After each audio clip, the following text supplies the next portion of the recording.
Hi everyone, Elite Assassin here, and welcome to the Road to the Master Chief Collection.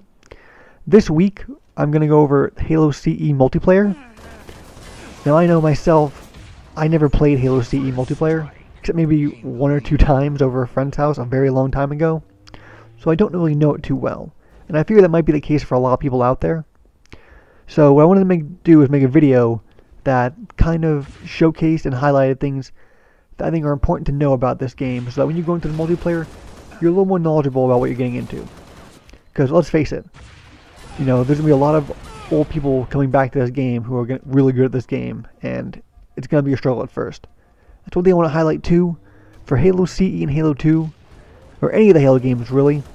Try not to get discouraged if you are getting pub stomped in the first few hours or days of the Master Chief Collection. Eventually those people will, go to the upper echelon of the ranks, and you'll be able to play people with your skill. But for the first few days before the ranking system really takes effect, you might run into those kind of people. So stick it out and try not to get too discouraged. Now, the first thing that you need to know about Halo CE, and the thing I highlighted in the intro, is the 3-shot pistol. It's your utility weapon. It's the equivalent of your BR in the other games. It's the gun you're going to want to have on you at all times. Like I said, it's a 3-shot kill, so it kills really quick. Now the difference between it and the one you're seeing on screen is that the Halo CE pistol is a lot harder to use due to lower aim assist and lower auto aim. So, it's going to be hard to get that 3-shot headshot, so you're going to have really on-point accuracy to use it. Now another thing, unlike some of the other games in this collection, the Halo CE pistol is projectile. Now if you don't know the difference between projectile and hit scan, it just means that you're going to have to lead your shots at longer distances with the pistol if people are moving. So, keep that in mind. Also, this game has fall damage. That's something you definitely want to know when you're moving around the map. Now, I'm not sure, I don't think 2 or 3 had fall damage, and 4 might have had a little, but I'm not entirely sure. I'll have to go look that up again. But I know Halo CE does, so you definitely want to make sure you don't fall off giant ledges unless you know there's a way you can negate the damage. And there are 2 tricks I'm going to tell you. If you can make sure you bump into a wall while you're falling, or land on a sloped surface, you will not take the fall damage, or at least not to the point where you die, so you can survive a higher fall. Also, it's very difficult, but if you time a crouch correctly, you will land and you will not take any damage. So keep those 2 things in mind if you're trying to go somewhere from a higher location.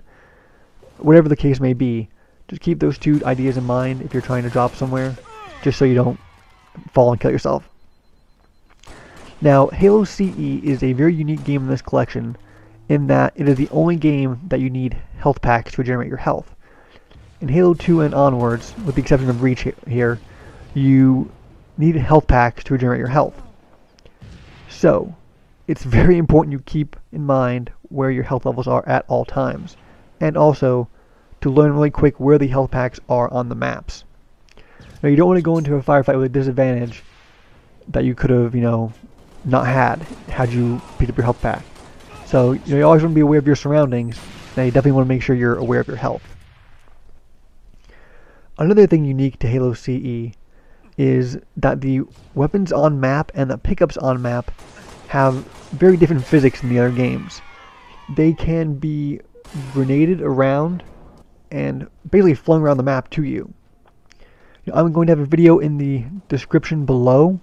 You can go watch. It's from Pro Player Walshy. And in the beginning of the video, he shows you how powerful nades are because of that. And he shows you how, pros and people who are really skilled in Halo CE could basically get power weapons and pickups no matter where they were on the map if they knew how to grenade the spot. It's a very, very interesting mechanic. It's something that more skilled players will use. It's definitely something to be aware of. Now, when it comes to the weapons, there really aren't that many in this game, being that it was the first in the series. The weapon respawn times differ on the maps.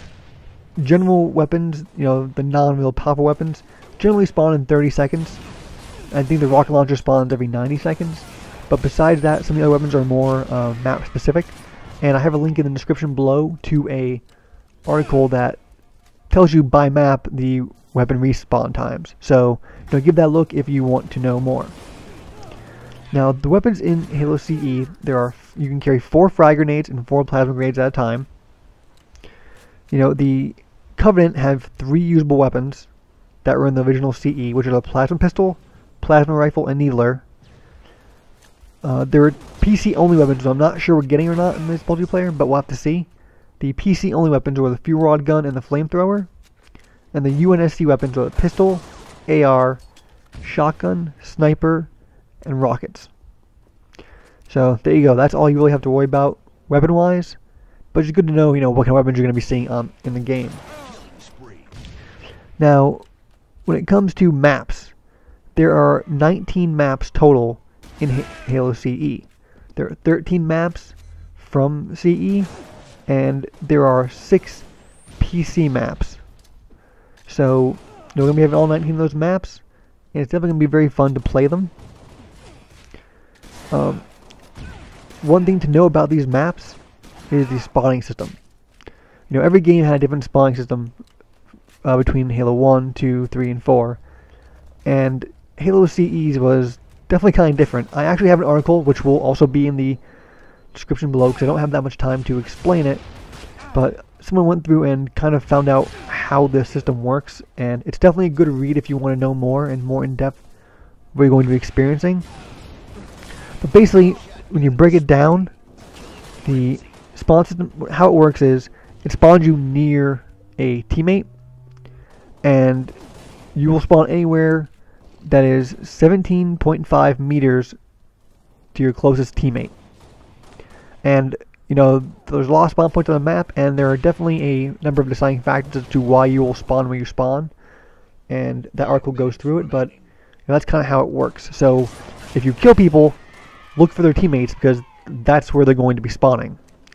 So it's also good to know when you die, you're going to be spawning by a teammate, and also when you kill someone, when they respawn, it'll be by a teammate. So it's always good to be aware of. Now, later in the week, I'm going to be going over a video that covers the glitches in Halo CE. Now, I know Halo 2 has their glitches that are very well known, and Halo CE has quite a few too, so I'll be going over those more in depth. I believe Friday probably, so definitely want to know those. And I think that's about it for me, guys. I hope you guys found this useful. Hopefully this information will help you guys out, and hopefully you're more aware of some things you didn't know before about Halo CE. I hope you guys enjoyed this commentary and will enjoy the rest of this series. Thank you guys for watching so much, and I'll see you later.